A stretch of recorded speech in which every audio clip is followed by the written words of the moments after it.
seene edaa kinubaane jirtu jirraaje jirtaato aleen jiru kuteen na nyaateeti ayyaaje kasanyaades gaafte kanuma nyaadha oromiyaan hacee rabeettee waayyotti hacee oromiyaan maal jettaa caalo oromiyaa tiyyoo soree ko soreeti hacee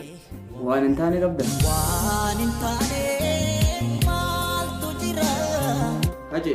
oromoon gumaa kee baasuuf maal godhu qaba yeroo ammaatti cabsa cabsa cabsa yaaje oromoo akka waliigalaatti maal laamtaa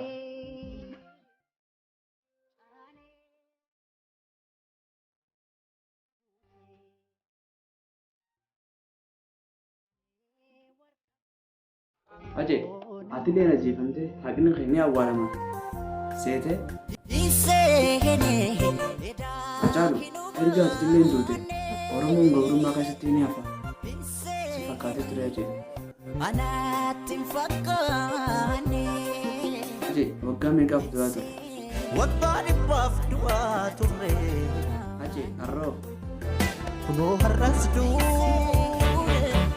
ajjecha oromoo kanarratti maal jette mal mallisa maadgaaman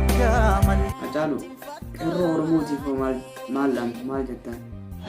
adda geensa fuun beektu addarra dhaaban malee falmadhu qeerroosi abdiin sabaa yoomillee aje nafxanyaan maal oromooti nafxanyaan diina oromooti kaleessas diina oromooti hardhallee diina oromooti gara fuulduraattis diina oromooti akka wallaalummaa yaada Hacaaluu Hundeessaatti nan sobee hin somne aje dhugaa keeti haadha mana keetii haadha ilmaan keetii maal jettaa aje